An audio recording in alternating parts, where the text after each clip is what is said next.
अभी हम मौजूद हैं दुनिया के सबसे पुराने शहर में से एक जिसका नाम पटना है।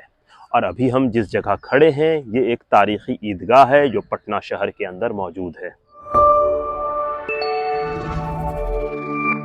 मेरा नाम है उमर अशरफ और आप देख रहे हैं हेरिटेज टाइम्स। और अभी हम मौजूद हैं एक ईदगाह के अंदर जो पटना शहर के अंदर है। और इस ईदगाह को पटना के सबसे पुराने ईदगाह होने का शर्फ हासिल है। यानी ये ईदगाह मुग़ल अहद में मुग़ल बादशाह शाहजहां के रिजिन में उस ज़माने में बना है जब पूरे हिंदुस्तान में बादशाह शाहजहां बड़ी बड़ी इमारत बनवा रहे थे। जहां वो एक तरफ लाल किला और दूसरी जानिब ताजमहल बनवा रहे थे, वहीं पटना में ये ईदगाह बनकर तैयार हुई है। और इस ईदगाह को बनवाया है उनके साढ़ू सैफ खान ने, जो बिहार के गवर्नर थे। और उनकी जो टाइम लाइन है, जिस टाइम लाइन में वो बिहार के गवर्नर रहे हैं, वो 1628 से 1632 है। और जब वो बिहार आए तो उन्होंने यहाँ पे दो बहुत तारीखी इमारत बनवाई। एक ये ईदगाह, दूसरा एक और यहाँ पर एक मस्जिद है जिसे हम सैफ खान की मस्जिद के नाम से जानते हैं। उसके साथ ही उससे जुड़ा हुआ उन्होंने एक मदरसा कायम किया था, जिस वजह कर उस मस्जिद को मदरसा मस्जिद के नाम से भी जाना जाता था। और बहुत ही मशहूर लोगों ने वहाँ पे तालीम हासिल की है, जिसमें एक बहुत ही मशहूर और मकबूल नाम राजा राम मोहन राय का है, जिनके बारे में कहा जाता है कि उसी मदरसे में रहकर उन्होंने अरबिक और पर्शियन सीखा था। बहरहाल तो अभी हम देख रहे हैं ये पूरा जो खित्ता है, यहाँ पे हम मौजूद हैं, ये ईदगाह है। तो इस ईदगाह के बारे में भी हम आपको बताते चलें कि इस ईदगाह के बारे में जो हिस्ट्री है, जो सोर्सेज है, वो यहाँ पे लगा हुआ कतबा है। यानी ये जो देख रहे हैं 5 बेसिकली पर्शियन इंस्क्रिप्शन का यहाँ पे लाइन है, जिसमें आपको बज़ाब्ते बादशाह शाहजहां का जिक्र मिलेगा, सैफ खान का जिक्र मिलेगा, और किस डेट में ये इमारत, ये ईदगाह बनकर तैयार हुई है, इसका भी जिक्र मिलता है। और इस कतबे में जो डेट है वो है 1038 हिजरी, और 1038 हिजरी होता है 1628। यानी इस जगह को वजूद में आए हुए 395 साल हो चुके हैं। यानी 5 साल के बाद ये 400 साल की ये इमारत हो जाएगी। तो ये अपने में एक यूनिक, अपने में एक नायाब है। और इसके जो सोर्सेज हैं, जिसको अभी देखकर हम ये वीडियो बना रहे हैं, वो 2 किताब है। एक फसीउद्दीन बल्खी साहब की किताब पटना के कतबे हैं, तो उसमें उन्होंने इस ईदगाह का जिक्र किया है। बहुत डिटेल में वो नहीं गए हैं, लेकिन क़यामुद्दीन साहब, जिनकी अंग्रेजी में कतबों के ऊपर काम है, बिहार के अलग अलग इलाकों में पर्शियन और अरबिक इंस्क्रिप्शन के ऊपर उन्होंने काफ़ी बेहतरीन काम किया है। तो उसमें उन्होंने इस ईदगाह को जगह दी है और उसमें उन्होंने बहुत डिटेल में इसके ऊपर बात किया है, जहाँ पे उन्होंने कतबे की जो मानी है उसको भी तशरीह करके बताया है और उसके मीनिंग को कि उसके क्या मतलब होते थे। तो उसमें उन्होंने बहुत सारी चीज़ों को इसमें डिटेल्ड समझाने की कोशिश की है। तो चूंकि मुझे पर्शियन नहीं आती है तो मैं आपको बहुत अच्छे से पर्शियन पढ़ के नहीं बता पाऊंगा, लेकिन इसमें जो बेसिक चीज़ है, पहले ही लाइन में बादशाह शाहजहां का जिक्र है और थर्ड लाइन में सैफ खान का जिक्र मिलता है साफ साफ, जो इसमें कोई भी इंसान देखेगा तो वो पढ़ सकता है। और इसके अलावा ये जैसा मैंने बताया कि 1628 में बन के ये ईदगाह तैयार हुई है।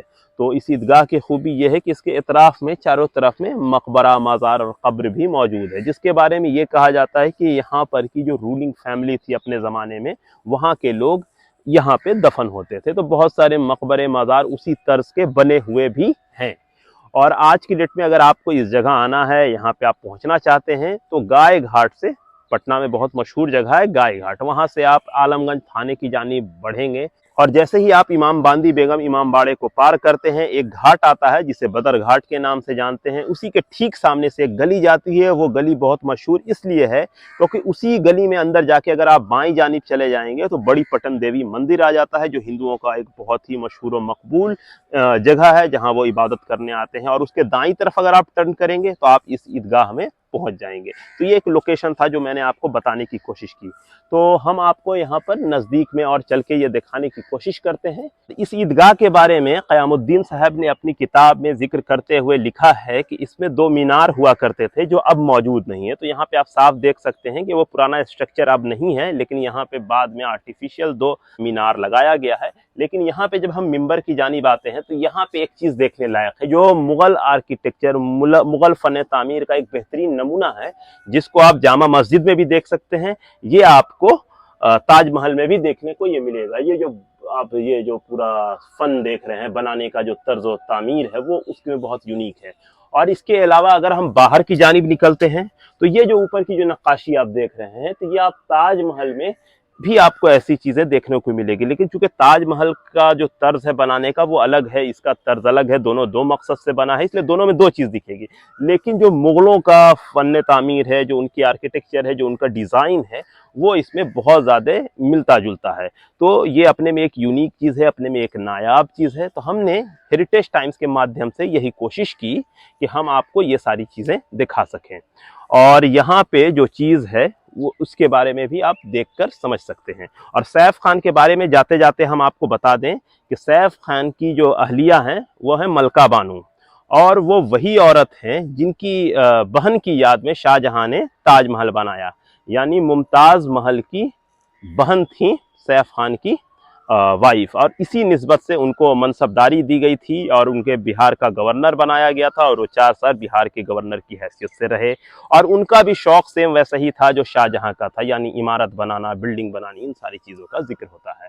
और जिसमें जैसे एक ये ईदगाह हो गया, सैफ खान की मस्जिद हो गई, मदरसा हो गई, ये 3 चीज़ आज के डेट में भी 2 तो बहुत अच्छे कंडीशन में दिखती है, मदरसा तकरीबन ख़त्म हो गया है। और भी उस ज़माने में जो ट्रैवलर गुजरे हैं, जिनका क़यामुद्दीन साहब ने अपनी किताब में जिक्र भी किया है कि उसने पटना में अपनी रिहाइश के लिए कुछ महलनुमा इमारत बनाई थी, जो अब शायद मौजूद नहीं है। तो एक कोशिश थी हमारी हेरिटेज टाइम्स के माध्यम से आपको पटना का एक तारीखी ईदगाह दिखाएं। तो उम्मीद है कि आपको हमारा ये वीडियो पसंद आया होगा। अगर आपकी कोई सजेशन, कोई सलाह या कोई शिकायत है तो हमें कमेंट बॉक्स में ज़रूर बताएं। और तब तक के लिए दें हमें इजाज़त। बहुत बहुत शुक्रिया।